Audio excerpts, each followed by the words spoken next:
Bien, buenas tardes. Bienvenidos a otra videoconferencia. Estamos en jueves 11 de febrero. Vamos a iniciar. Déjenme que les comparta pantalla. Hemos estado hablando de los compuestos orgánicos, de las macromoléculas orgánicas, o como dicen otros textos, moléculas biológicas. Entonces, hemos estado viendo 4 categorías de compuestos orgánicos. Y si nos vamos al libro, por ejemplo, que les hemos sugerido, el libro de Biología de Out de Circ, en el capítulo 3, moléculas biológicas. Entonces, esas 4 categorías están resumidas acá en estos cuadros, ¿no? Tanto en este libro de Out de Circ, como en el capítulo 12 del libro de Solomon, de Biología de Solomon. También están los cuadros de resumen, en donde se muestran a los carbohidratos, a los lípidos y a las grasas, a las proteínas y a los ácidos nucleicos como las moléculas, las principales moléculas que forman tanto la estructura como determinan el funcionamiento del cuerpo de los seres vivos, de los organismos vivos en el planeta. Entonces, estuvimos hablando de los carbohidratos. Recuerdan que estuvimos haciendo una clasificación de los carbohidratos y hablábamos de algunos que son o sirven para almacenar energía en plantas, en este caso el almidón es un azúcar, un polisacárido, de hecho, es un polímero, un azúcar muy grande, utilizado por las plantas como fuente de almacenamiento de azúcar o de energía.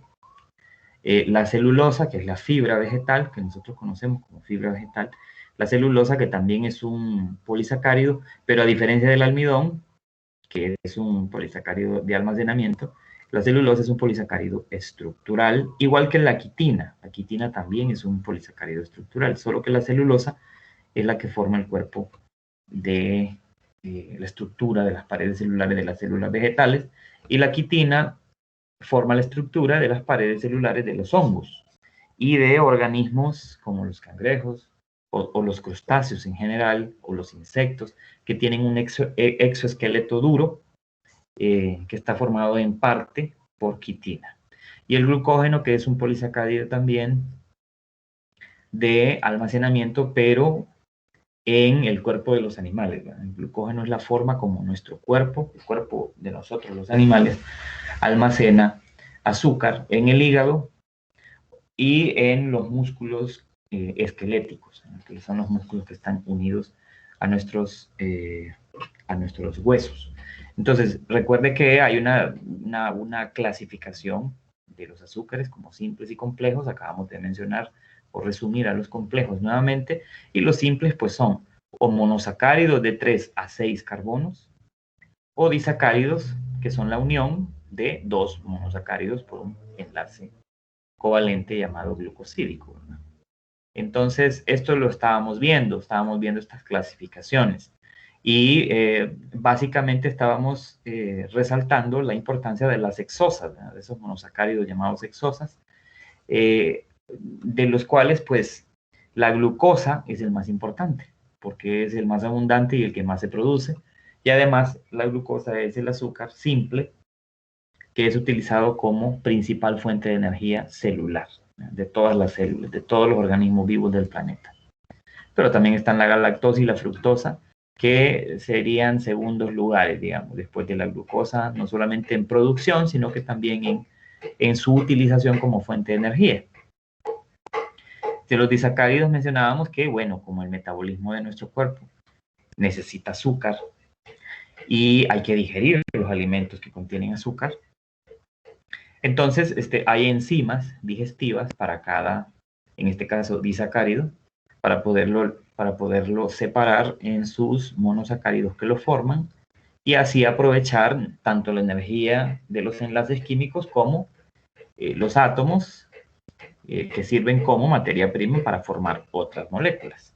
Esas enzimas a veces faltan, por eso es que a veces la lactosa nos cae mal, el azúcar de la leche nos cae mal, porque el cuerpo de los adultos no produce lactasa. Lactasa sería la enzima que degrada o digiere o nos ayuda a digerir la lactosa. Y así las demás enzimas que muchas veces no es que las producen nuestras células, sino que algunas bacterias que viven con nosotros nos ayudan a producir enzimas que hacen que podamos aprovechar esos materiales y esa energía. Y entonces aquí un poco más de los polisacáridos, entonces usted puede leer más al respecto, cómo se presentan esos polisacáridos en forma estructural, cómo se almacenan. Por ejemplo, vea aquí unas células vegetales en una microfotografía al microscopio, en donde se pueden observar cómo el almidón forma gránulos o pequeñas como bolsitas dentro de las células. De esa forma es como se almacena. Y como se almacena en unas cadenas bien largas, el nombre que toman esas cadenas de almidón es amiloplastos, ¿verdad? Que son unas bolsitas llenas de almidón en las plantas, en los frutos o en los tallos, en los tejidos parenquimatosos de las plantas es donde se almacena ese almidón. La celulosa es siempre monosacáridos unidos por enlaces peptídicos que forman una red que construye las paredes celulares. Entonces, el cuerpo de las plantas, todo el cuerpo de las plantas, es básicamente celulosa. Los usos de la celulosa, ¿no? Como fibra vegetal en el alimento, también se utiliza la celulosa para fabricar papel, por ejemplo, tanto papel para uso industrial como otros tipos de papel. Y por ende es que hay que utilizar, digamos, ese producto, el papel, de una manera racional y no malgastarlo. El glucógeno, que se almacena en hígado y en músculos, como decía, también es un polímero bastante largo, ¿no? Azúcares simples unidos por enlaces glucosídicos. Y la quitina, formando parte de la estructura de las paredes celulares de hongos y del cuerpo de algunos animales que tienen el exoesqueleto o el esqueleto externo bastante duro, debido porque ese azúcar estructural ayuda a darle dureza. Las funciones básicas de los carbohidratos, bueno, son la principal fuente de energía para todos los procesos metabólicos o el principal combustible para las células, principalmente la glucosa. Sirven como componentes estructurales, en el caso de la celulosa y la quitina. Forma parte de otros compuestos, eso lo vamos a ir viendo a medida veamos los demás compuestos orgánicos, y también son precursores para construir otras moléculas, ¿verdad? En realidad, no solamente el esqueleto de hidrocarburos, de carbono e hidrógeno, sino también el oxígeno combinado con el hidrógeno, también es la base para formar a otros compuestos orgánicos. También hay algunas funciones especiales de los azúcares, de algunos azúcares, como las glucoproteínas, que se encuentran en la membrana de las células y que sirven como detectores químicos, como sensores químicos para comunicación química entre la célula y el medio que la rodea o la célula con otras células. Y los glucolípidos, ya vamos a ver en alguna diapositiva más adelante, ¿qué quiere decir glucolípido? Glu viene de glucosa y lípido viene de lípido. Lípidos y grasas, todos esos alimentos orgánicos ricos en energía también, porque también son una fuente de energía, no la principal, sino que secundaria, aunque el lípido, 1 gramo de lípido, 1 gramo de grasa, contiene más calorías que 1 gramo de carbohidratos. De hecho, 1 gramo de grasa contiene 9 kilocalorías. Es una forma de cuantificar la cantidad de energía por gramo que hay en un alimento. Entonces, las grasas tienen aproximadamente 9 kilocalorías por cada gramo, mientras que los carbohidratos tienen 4 kilocalorías por cada gramo. O sea, rinden más energía los lípidos, las grasas, pero no son el principal combustible celular. Los carbohidratos son el principal combustible celular. Estos serían, digamos, el segundo lugar. Entonces, hay muchos alimentos que contienen lípidos. Los lípidos están clasificados de varias formas. Hay varias categorías de lípidos. Ahorita les voy a mostrar en el libro de Audecirc, acá, en este libro de Audecirc, un poquito más abajo acá, cuando habla de lípidos, en esta parte de aquí, ¿ya? Que son los lípidos, vea que aquí hay unas categorías, se hace una agrupación de lípidos de acuerdo a su complejidad química, de acuerdo a su complejidad molecular. Entonces, digamos que aquí tenemos, dice, 3 grupos principales: los aceites, las grasas y las ceras, que tienen una estructura parecida y solo contienen átomos de carbono, hidrógeno y oxígeno. Estructuralmente se parecen mucho a los azúcares. Entonces, los aceites, las grasas y las ceras, muy parecidos estructuralmente o químicamente a los azúcares. Y básicamente son componentes energéticos, son lípidos energéticos. Se degradan, se metabolizan, se catabolizan en energía, o pueden ser catabolizados en energía. La segunda categoría serían los fosfolípidos, que son estructuralmente semejantes a los aceites, pero que también contienen átomos que no contienen los aceites ni las grasas, como es el fósforo y el nitrógeno. Entonces, los fosfolípidos son importantes porque forman la membrana de las células. Todas las membranas de todas las células están formadas de fosfolípidos. Ya vamos a ver eso. Entonces, estos, en vez de ser fuente de energía o utilizarse para quemarse como combustible para generar energía en las células, más bien son componentes estructurales. También hay una categoría que aquí no aparece, que sería tal vez una tercera o cuarta categoría, que se llaman los carotenoides. Los carotenoides son o se ven como pigmentos coloreados en los alimentos, principalmente todos aquellos alimentos que contienen el color naranja, como las zanahorias, como las naranjas mismas, como las mandarinas, chiles de color, chile dulce de color naranja, o colores rojos, o colores amarillentos, amarillos. Esos son carotenoides. Los carotenoides son, entre otras cosas, moléculas que sirven en el cuerpo para construir otras moléculas. Ya vamos a ver unos ejemplos.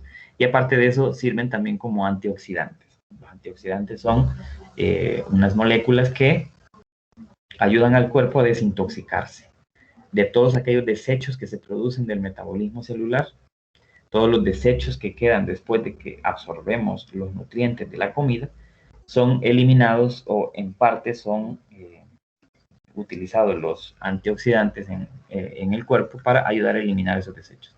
Por otro lado, hay una última categoría que serían los esteroides. Los esteroides también son lípidos muy complejos, de hecho, moléculas muy grandes, que tienen varias funciones. En particular, se usan como precursores para formar hormonas, por ejemplo, para producir hormonas o para producir, por ejemplo, la bilis, ¿verdad? Esa sustancia emulsificante que está en la vesícula biliar de nuestro cuerpo y que tiene una función específica. Por ejemplo, ¿verdad? Entonces, el colesterol, que forma parte estructural de las membranas celulares, también es parte de esta categoría. Entonces, ya vamos a ver ahorita en la presentación un poco más de los lípidos. Vamos a ver, vámonos aquí. Entonces, los lípidos tienen una estructura así, miren. Los monómeros o los componentes más simples que forman los carbohidratos son los monosacáridos, ¿no? Son los monómeros, los monosacáridos. En las grasas, por ejemplo, las grasas, tanto la grasa sólida como la grasa líquida, los monómeros serían ácidos grasos por un lado y glicerol por otro lado. O sea que son dos componentes importantes, dos monómeros importantes de las grasas. El glicerol, que es un alcohol, en realidad un alcohol simple de 3 carbonos, y los ácidos grasos, que son cadenas bastante largas de carbono e hidrógeno, de hidrocarburos. El enlace que une a estos dos monómeros, para formar una grasa, por ejemplo, es un enlace covalente también, nada más que aquí, como ya estamos hablando de grasa, no estamos hablando de carbohidratos, el enlace covalente se llama enlace éster. Entonces, en vez de glucosídico, que sería el enlace covalente que une a los monómeros de los carbohidratos, aquí el enlace químico, que es también covalente, se llama éster. Es decir, que une glicerol con ácidos grasos para formar una grasa sólida o líquida, como la conocemos. En realidad, cuando se une glicerol y ácido graso, lo que se forma es un triacilglicerol. Un triacilglicerol es lo mismo que decir un triglicérido. Cuando le mandan a hacer exámenes a usted de sangre, a veces le piden los médicos revisar qué tanto colesterol tiene usted en el cuerpo, en la sangre, y triglicéridos. Pues los triglicéridos son estas grasas que son el resultado de la comida que ingerimos, ¿no? Las grasas son sólidas o son líquidas. Las grasas sólidas son, por ejemplo, la manteca animal, que se utiliza mucho para cocinar, o la misma manteca vegetal cuando viene así, cuando se compra en estado sólido. Y las grasas líquidas son los aceites. Todos los aceites vegetales son grasas líquidas. Grasas líquidas a temperatura ambiente. Igual, las grasas sólidas también son sólidas a temperatura ambiente. Eso quiere decir que cuando usted las compra a temperatura ambiente. No las sacan de un refrigerador. No tienen que estar refrigeradas, sino que a la temperatura normal del ambiente son sólidas o son líquidas. Lo ideal es comer grasas líquidas, sólidas no. Porque es obvio, las grasas sólidas se pueden acumular si se come uno en exceso esas grasas, se acumulan en las arterias, en los vasos sanguíneos y causan taponamiento del flujo de sangre. Mientras que las grasas líquidas, los aceites, son muchísimo más fáciles de degradar o de metabolizar por el cuerpo, por las células. Entonces, no hay que andar comiendo demasiada grasa sólida. También están formados, como dice acá, los lípidos de carbono, hidrógeno y oxígeno. Claro, esto es importante, son insolubles en agua. Ya sabemos que las grasas y los aceites no se mezclan con el agua, ¿verdad? Entonces son moléculas hidrófobas. Hidrófobo quiere decir que le huye al agua o que no se mezcla con el agua. Eso es lo que quiere decir. Entonces las grasas son hidrófobas porque no se mezclan con el agua. Bien. Entonces, viéndolo acá, fíjense que aquí tenemos una imagen en este color, tenemos el glicerol y tenemos las colas de ácido graso. Miren los ácidos grasos que no son más que cadenas muy largas de hidrocarburos, de carbono e hidrógeno, y tienen en un extremo un grupo carboxilo. O sea que aquí no se ve muy bien. En esta otra diapositiva sí se observa mejor. Vamos a ver, ahorita se los muestro. No, perdón, acá. En esta. Aquí sí se mira mejor, vean. Aquí se encuentra el glicerol. No, estos son los ácidos grasos, vean, estos son los ácidos grasos. Ustedes vean que hay una cadena bastante grande de carbonos e hidrógenos, de hidrocarburos, más en un extremo de cada ácido graso hay un grupo carboxilo, un grupo funcional carboxilo. Hay ácidos grasos saturados cuando todos los enlaces de los carbonos están llenos, están ocupados, no están libres y son enlaces simples. Y los ácidos grasos insaturados son aquellos en los que en la estructura molecular hay dobles enlaces. Uno puede encontrar dobles enlaces entre un carbono y otro carbono. Eso quiere decir saturado, cuando hay doble enlace.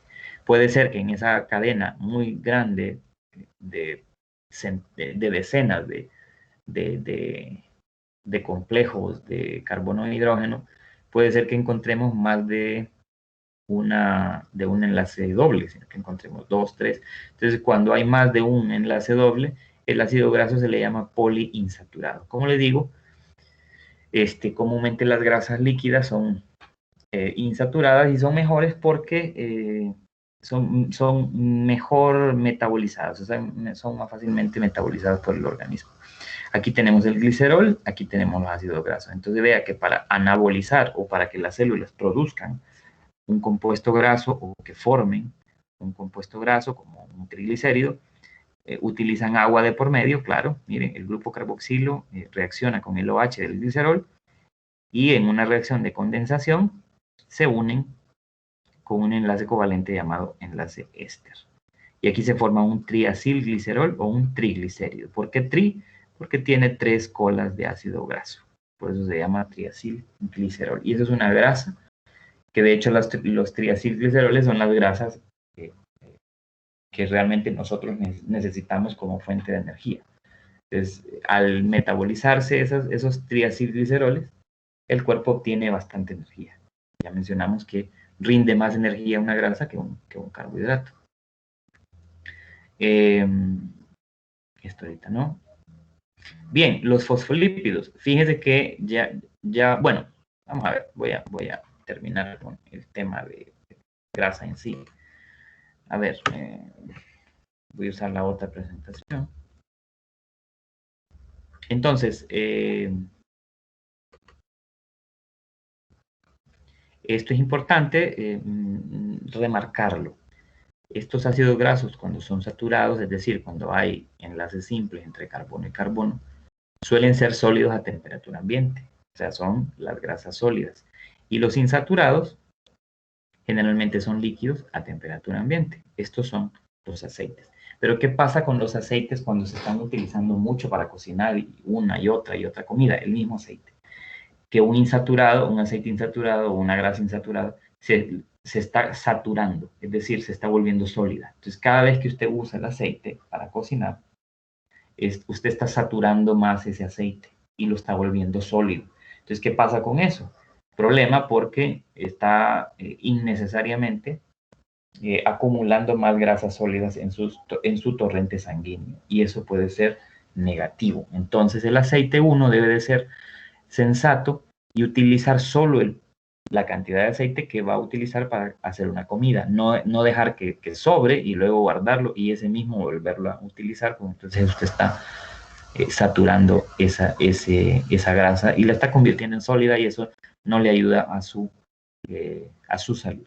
Hay muchas fuentes de ácidos grasos y de grasas en los alimentos. Sabemos, por ejemplo, que contienen las grasas componentes o ácidos grasos muy importantes como los linoleicos, los linolénicos, que tienen omega 3, omega 6, que estos componentes sirven mucho para, como les decía, liberar de toxinas del cuerpo. Entonces siempre hay que consumir alimentos que sean ricos en aceites insaturados, en grasas insaturadas, es lo mejor. Claro, habrá una dosis de grasas saturadas que tendremos que comer, claro, pero eso hay que reducirlo. O sea, no hay que comer tanta grasa saturada. Y las grasas trans, es la grasa cuando, como les digo, está siendo cocinada y recocinada, cambia su estructura molecular y puede causar mucho daño a su sistema cardiovascular. Entonces es mejor evitar comer o estar comiendo mucho comidas rápidas y esas cosas. Los fosfolípidos, que es la otra categoría de lípidos, se usan para construir la membrana de las células. Entonces, las membranas de las células, todas las membranas de las células, están construidas de una doble capa de fosfolípidos.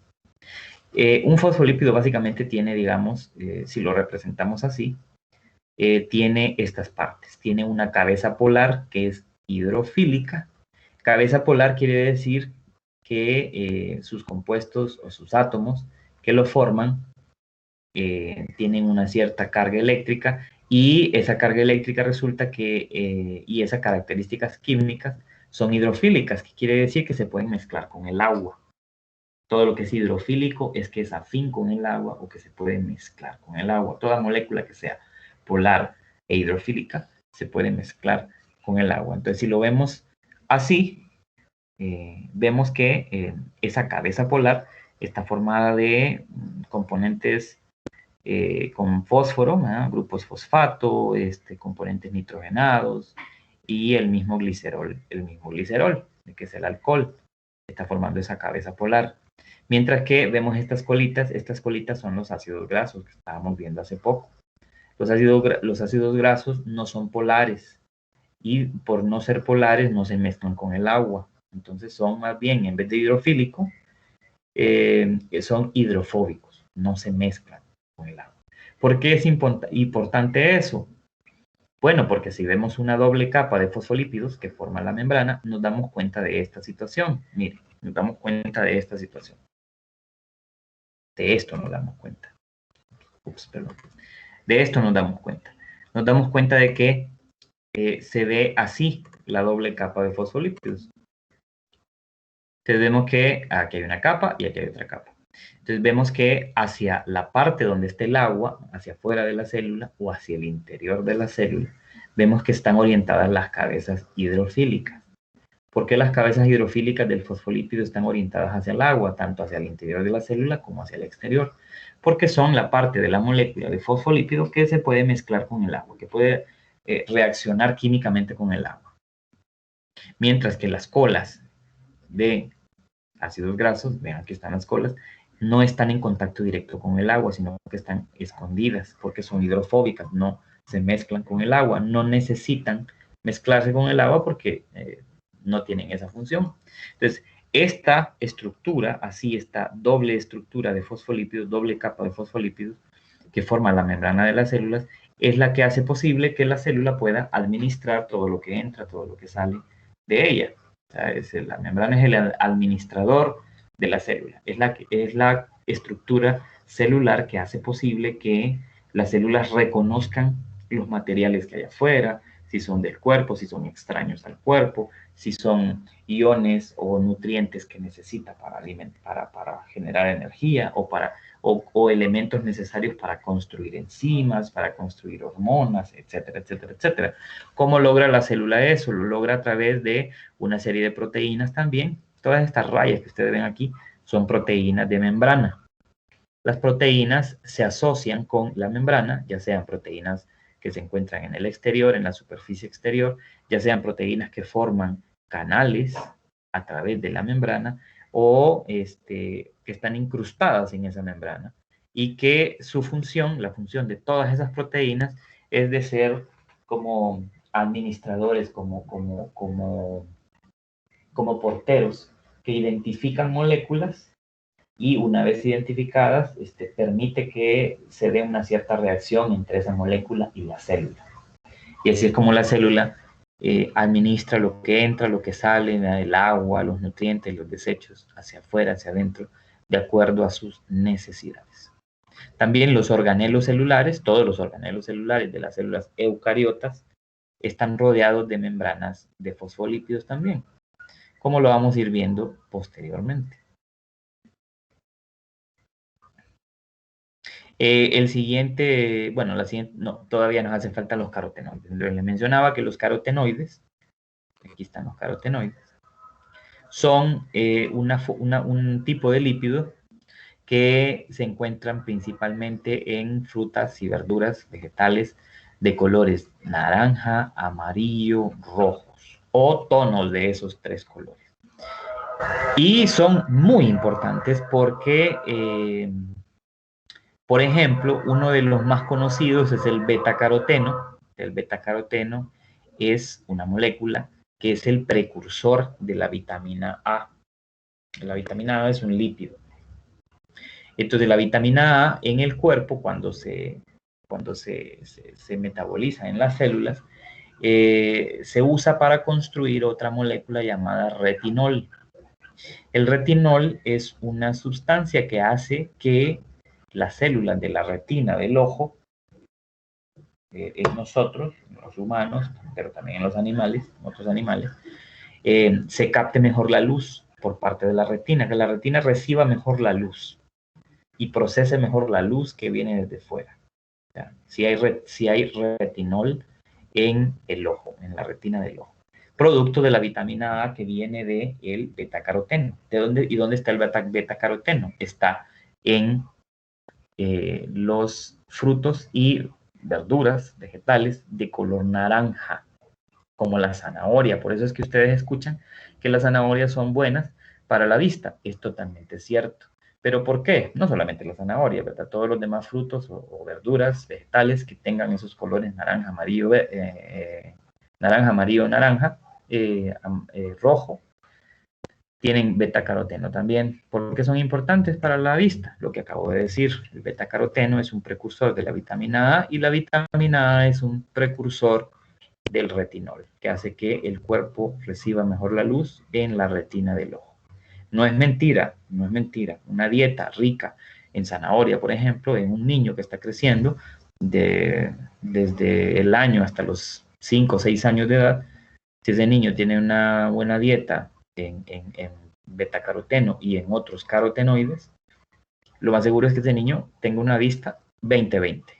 Y eso está demostrado.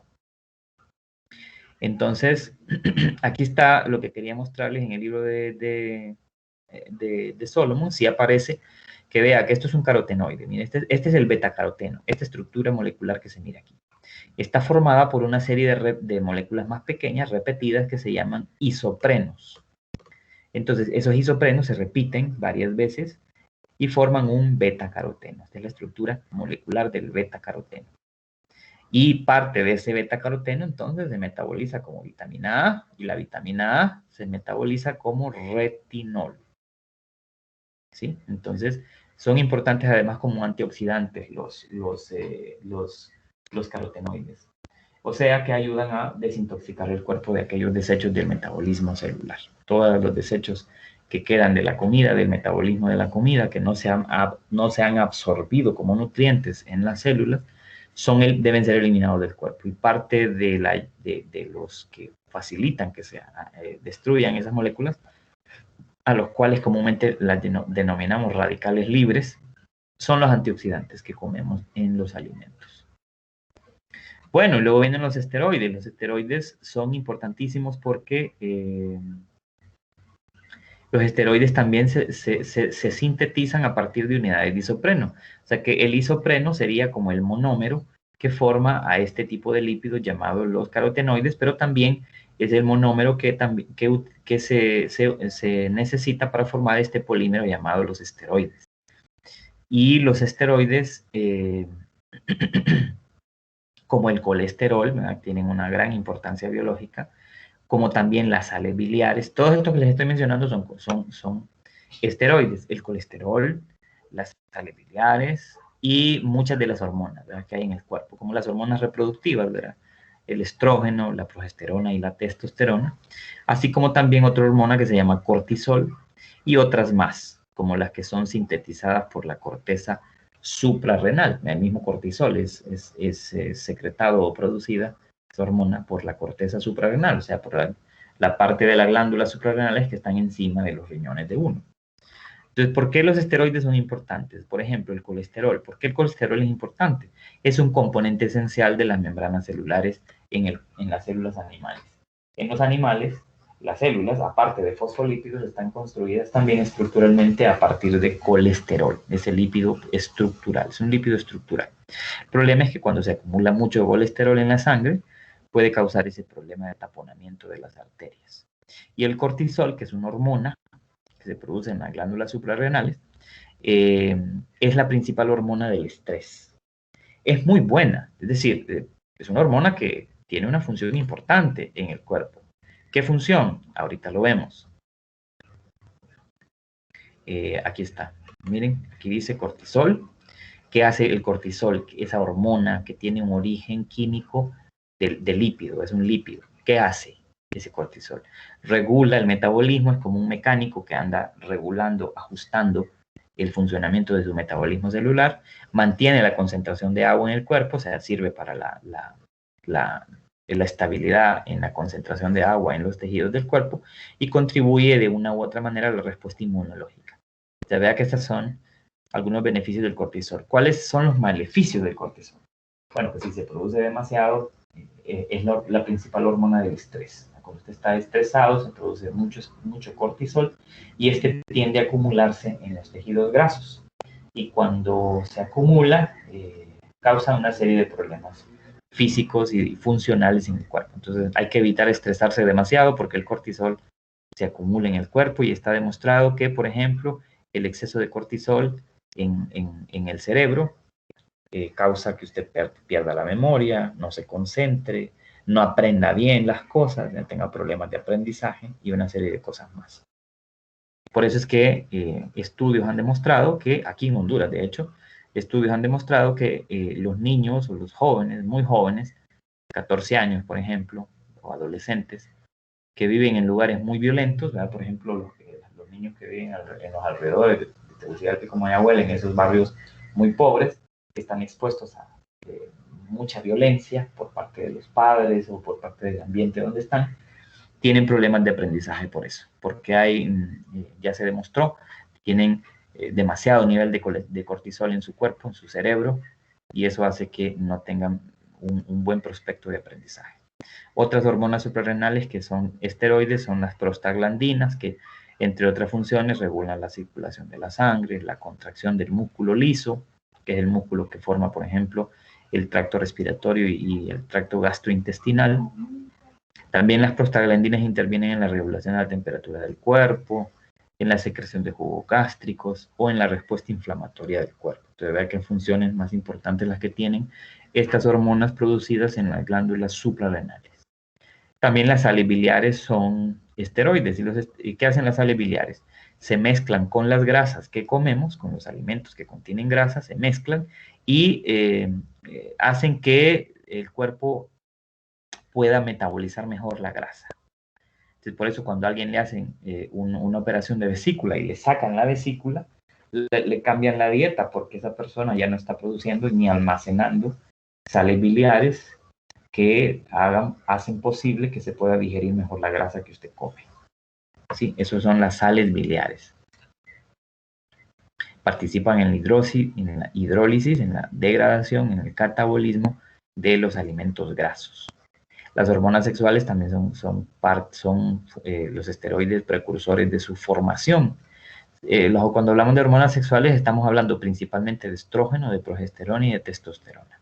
Entonces los niveles de estas hormonas sexuales son importantes en el cuerpo de mujeres y hombres porque regulan muchos procesos en el cuerpo, muchísimos procesos, no solamente la madurez de los órganos sexuales, sino también características sexuales secundarias, incluso algunas funciones en la presión sanguínea, en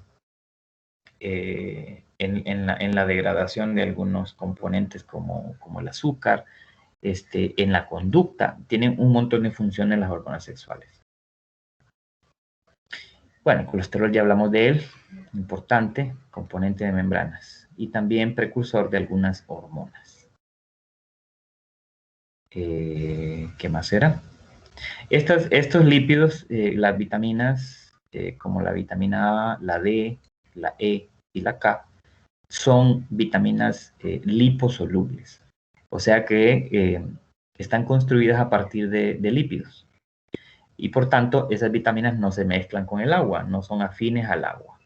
La vitamina A, la D, la E y la K. Todas tienen funciones muy importantes en el desarrollo y en el funcionamiento de muchos órganos. Entonces hay que estudiar esto, hay que leerlo para saberlo. Saberlo para la vida, no solamente para un examen o una evaluación, una clase, no. ¿Cuáles son las funciones de las grasas? Bueno, son una reserva de energía. Son mucho mejor que el azúcar como reserva de energía. Recuerde que nosotros almacenamos grasa en muchas partes del cuerpo, ¿verdad? Almacenamos grasa en el cuello, en la parte de atrás del cuello, en la región pectoral, en la caja torácica, en la espalda, también en los muslos, tanto en la cara anterior como posterior de los muslos, en las piernas, los glúteos, almacenamos también grasa, en una parte de los brazos, aquí por los bíceps, almacenamos grasa. Y la grasa sirve no solamente de fuente de energía, como una reserva de energía, sino que también es un componente estructural de membranas celulares, el colesterol. Es un aislante térmico, evita que la capa de grasa que tenemos en nuestro cuerpo, evita que perdamos calor. Nosotros generamos calor desde adentro. Los mamíferos y las aves somos los únicos animales que generamos calor desde adentro del cuerpo por fricción muscular. Ese calor se debe de mantener, no debe de perderse, porque entonces se altera la homeostasis térmica del cuerpo, ¿verdad? Y empezamos a tener problemas en muchos lados. Entonces, esa capa de grasa nos sirve para retener calor, mantener y retener el calor. También las grasas tienen que ver con la producción de hormonas, como acabamos de ver, y son como un colchón que amortigua golpes, por ejemplo, a los órganos. O sea, son como colchones que amortiguan presión mecánica. Esa capa de grasa está antes o rodeando a los órganos y hace posible que, por ejemplo, si usted se cae, se golpea, tiene un accidente o algo, de una u otra manera sirve como un colchón para evitar un golpe directo a los órganos, por ejemplo. En el transporte de nutrientes, cuando es metabolizado, eso lo vamos a ver más adelante, como pigmentos visuales o como antioxidantes, esos son importantes también, y en otros procesos biológicos.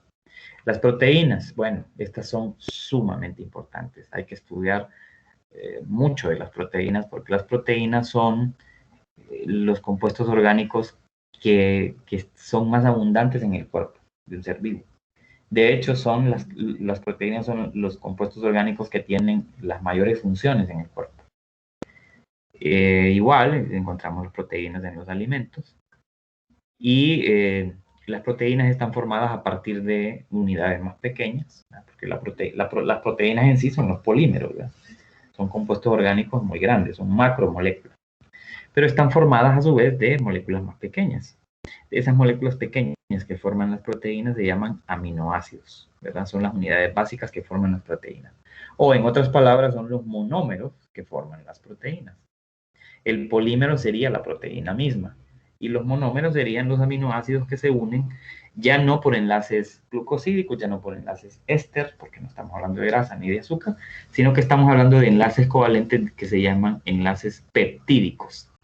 Un aminoácido se une con otro aminoácido a través de un enlace covalente que se llama enlace peptídico. Y así es como se forma una cadena de aminoácidos que al final forman una proteína.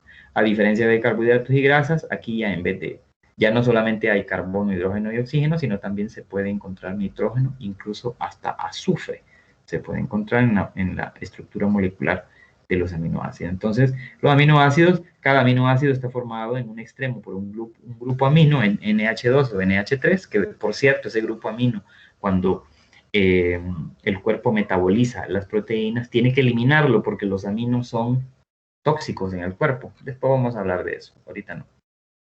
También en el otro extremo del aminoácido lo que vamos a encontrar es un grupo carboxilo, un grupo funcional carboxilo.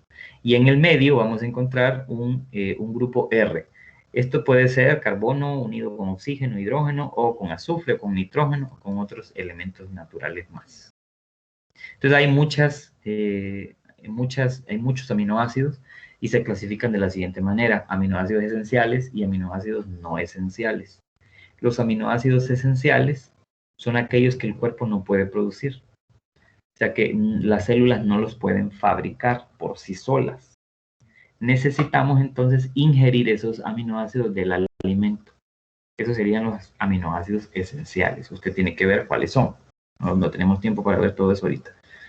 Y están los aminoácidos no esenciales, que las células pueden fabricarlos en su mayoría, aunque también los ingerimos en la comida también vienen en la comida, muchos de ellos. Entonces aquí están para que ustedes vean la lista de cuáles son esenciales y no esenciales, y repasar por qué se les llama así, ¿verdad? Entonces el enlace peptídico es el que une a un aminoácido con otro. Entonces, para que lo veamos más claro, yo me voy a esta otra presentación. Vamos a ver. Sí, aquí está esta otra presentación de las proteínas y les quiero poner esta imagen. Vean, yo aquí tengo dos aminoácidos diferentes. Entonces, cuando químicamente las células van a formar una proteína, lo que hacen es que los aminoácidos los unen, los pegan unos con otros a través de sus enlaces de carboxil, sus partes de su extremo carboxilo y su extremo amino. Entonces ahí, si usted se fija, siempre en todo proceso anabólico interviene el agua en una reacción de condensación para pegar una molécula pequeña con otra y formar una cadena más grande de moléculas. Entonces el agua se utiliza como pegamento en una reacción de condensación para pegar un aminoácido con otro y formar una cadena.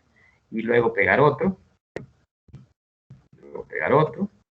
hasta formar una cadena muy larga que forma una proteína. Las proteínas están formadas por cientos o hasta miles de aminoácidos diferentes, dependiendo de la proteína de la que estemos hablando, porque proteínas hay muchas. Hay proteínas de primer orden o proteínas primarias, hay proteínas secundarias, de estructura secundaria, hay proteínas de estructura terciaria y hay proteínas de estructura cuaternaria, como el caso de la hemoglobina, esa proteína que se encuentra en los glóbulos rojos de nuestra sangre y que hace posible que nosotros podamos transportar oxígeno a todos los tejidos o eliminar dióxido de carbono de los tejidos hacia el exterior del cuerpo. Entonces, esas categorías de proteínas es necesario que uno las vea, las estudie. En los libros, por ejemplo, aquí en este libro de Solomon, hay un cuadro en donde se habla de todas las categorías de proteínas que podemos encontrar en el cuerpo de un ser vivo. Por ejemplo, hay proteínas que son enzimas o que construyen enzimas. Y las enzimas son, como dice aquí, la función es un catalizador químico, o sea que las enzimas lo que hacen es facilitar y proporcionar los medios necesarios para que se den las reacciones químicas del metabolismo celular. Luego hay proteínas que son proteínas estructurales, como por ejemplo el colágeno. Este es un ejemplo. El colágeno es una de las proteínas estructurales. Bueno, es la proteína estructural más abundante que hay en el reino animal. ¿Qué hace el colágeno? El colágeno, como dice, es una proteína estructural. Forma parte de muchos tejidos del cuerpo y facilita la flexibilidad, por ejemplo, el movimiento de los tejidos en el cuerpo. Es importantísimo esa proteína. Hay otras proteínas estructurales más, pero este es el ejemplo más insigne, el colágeno. Hay proteínas de almacenamiento, sirven para almacenar nutrientes, como por ejemplo aquellos nutrientes que son abundantes en los óvulos, por ejemplo, en los óvulos, en los huevos que se producen en los ovarios de las mujeres, como por ejemplo la ovoalbúmina. La ovoalbúmina es una proteína que almacena mucho alimento, muchos alimentos, muchos nutrientes para alimentar al embrión. Luego también en las semillas, las semillas que comemos, granos básicos que comemos, como el maíz, encontramos una proteína de almacenamiento llamada ceína. Esta almacena nutrientes para alimentar a un embrión. Proteínas de transporte como la hemoglobina que acabamos de mencionar, proteínas reguladoras, ¿no?, que ayudan a regular funciones de los órganos, como por ejemplo la insulina, que está construida a partir de proteína, que tiene que ver con la regulación del azúcar en sangre. Proteínas de movimiento como la actina y la miosina, que son proteínas que están en los músculos y que hacen posible que los músculos se puedan contraer o relajar. O sea, la contracción muscular se da por la presencia de estas proteínas de movimiento en los músculos. Y, por ejemplo, también hay proteínas de defensa, como lo son los anticuerpos, ¿verdad? Tenemos muchos tipos de anticuerpos en nuestro cuerpo que nos ayudan, nos defienden inmunológicamente contra antígenos. Y esos anticuerpos son proteínas. Entonces vea que aquí hay tipos principales de proteínas y sus funciones. Eso también es importante repasarlo. Voy a hacerlo un poco más pequeño por si ustedes, por ejemplo, quieren en algún momento, a ver, puede ser más pequeño, ver la videoconferencia, detenerla y revisar esa tabla nuevamente. Creo que en este otro libro de Audesirc, creo que no hay una tabla como esa que resuma las funciones de los tipos diferentes de proteínas, pero hay otras tablas también. Sí, bueno, aquí está, funciones de las proteínas, vean. Estructural, movimiento, defensa, almacenamiento, señalización, reacciones de catálisis. Ahí está. También es este cuadro en el otro libro donde se habla de las funciones de las proteínas. Bueno, y luego venimos con los últimos componentes orgánicos importantísimos que tenemos que ver y que son los ácidos nucleicos. Los ácidos nucleicos están formados de unas moléculas. El ácido nucleico, ADN y ARN, son los polímeros, ¿verdad? La macromolécula es el ADN y el ARN. Pero esos polímeros están formados, a su vez, de moléculas más pequeñas. Y esas moléculas pequeñas se conocen como nucleótidos. Entonces, los nucleótidos son la unión de azúcar, de una pentosa, un azúcar de 5 carbonos, más un compuesto nitrogenado, que puede ser una pirimidina o una purina. Ya les voy a enseñar en el libro dónde está eso. Y de grupos fosfato. que contienen enlaces de alta energía. Esto es un nucleótido, la unión de un compuesto nitrogenado, un azúcar de 5 carbonos, que puede ser desoxirribosa si estamos hablando del ADN, o ribosa si estamos hablando del ARN, más grupos fosfato. Esos son los nucleótidos. Entonces, cuando yo hablo de nucleótidos como pirimidinas pirimidinas y purinas, me estoy refiriendo a esto.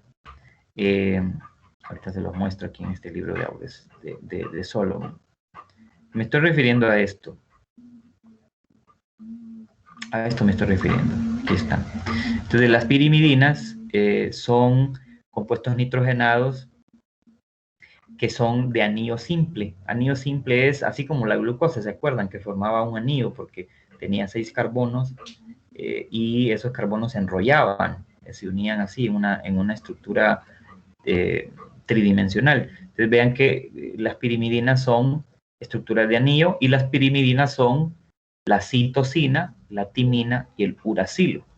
Mientras que las purinas son la adenina y la guanina, esas bases nitrogenadas, que tienen otra forma. De hecho, la adenina y la guanina son de doble anillo, no son de anillo simple, sino que son de doble anillo. Entonces, eso se va uniendo, ¿ah? Aquí vemos, se van uniendo, puede ser uracilo, adenina, citosina, guanina, etcétera, con azúcar y con grupos fosfato, y van formando una cadena grande, grande, grande, grande, y se van uniendo por enlaces que se llaman enlaces fosfodiéster. Ese es el enlace que une al azúcar con los grupos fosfato en esa estructura de los ácidos nucleicos, enlace fosfodiéster, y en esa combinación de moléculas es en donde en el ADN se almacena, se codifica la información que hace que cada especie sea diferente a otra. O sea, la información se guarda de forma química. Y esa información codificada en esas moléculas químicas tiene que ser en algún momento traducida para que se pueda saber qué información es la que está guardada ahí. Y el traductor de esto es el ARN. Entonces, el ARN, su función es la de traductor. Traduce la información codificada en el ADN. Y el ADN, su función es almacenar información codificada de todas las características, de todos los caracteres que hacen que un individuo de una especie sea completamente diferente a otro de la misma especie o de especies diferentes, ¿verdad? Entonces, esos son básicamente los compuestos. Claro, hay una estructura específica que tiene el ADN, una estructura de doble cadena, de doble hélice, y el ARN tiene una estructura de cadena simple. Esas cosas son importantes porque así es como se va entendiendo cómo los científicos descubrieron en el siglo pasado cómo estaba formado ese ADN. Vean, esta es una imagen de una representación de lo que es la cadena doble o la doble hélice de polinucleótidos, porque son muchísimos nucleótidos, miles, millones de nucleótidos, formando cadenas de ADN en las células de los organismos vivos. En los procariotas hay menos ADN que en los eucariotas, claro está. Y lo interesante es que cada vez que se combinan esas bases nitrogenadas en esa estructura molecular, se almacena información. Entonces, cada segmento o cada cierto número de nucleótidos en ese ADN forman lo que nosotros llamamos genes. Los genes son segmentos de ADN que contienen información que codifica una característica en particular o características diferentes en un ser vivo. Entonces hay que estudiar mucho para entender más a cabalidad lo que es el ADN y por qué y cómo es posible que guarde información tan valiosa y tan única en esos enlaces químicos, en esos elementos químicos combinados de esa forma. Entonces, eso hay que tratar de irlo leyendo poco a poco, pues es una de las cosas que uno va entendiendo con el tiempo. No las entiende de golpe, no las entiende de un solo, sino que con el tiempo va entendiendo mejor las cosas, pero claro, usted tiene que dedicarse a la lectura y salir de esas dudas.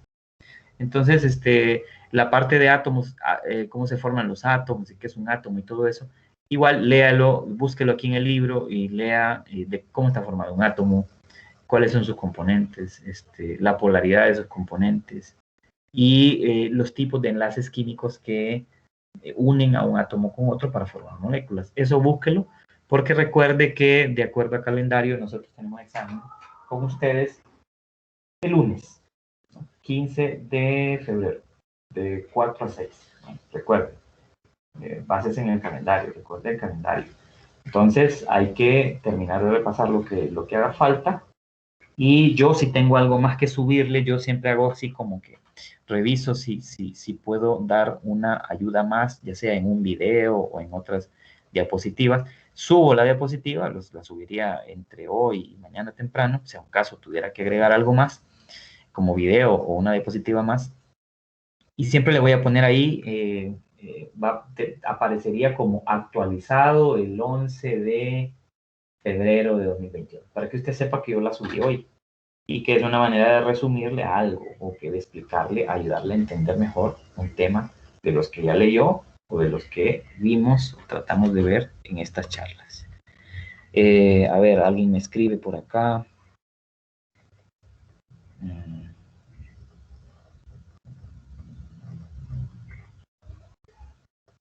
Ok, el volumen parece que estaba fallando, pero parece que sí sirvió. Bueno, bien, entonces si no hay alguna duda, consulta, solo me queda decirles que hay que estar pendiente siempre de la página, del aula, que yo siempre estoy, si necesito agregarles algo, subirles algo a última hora o darles un aviso, siempre lo estoy haciendo a través del aula, porque recuerden que ahí es como un muro donde uno pega todos los anuncios, hay que estar pendiente de eso. Y el laboratorio, ¿verdad? Recordarles que se pongan al día con las actividades de laboratorio, que sigan al pie de la letra los tiempos para que no se vaya a atrasar y vaya a tener problemas después. Entonces, si no hay ninguna duda, terminamos acá. Quien tenga clases se pueda retirar. Igual la conferencia se subirá más tarde para que esté disponible ahí en el aula.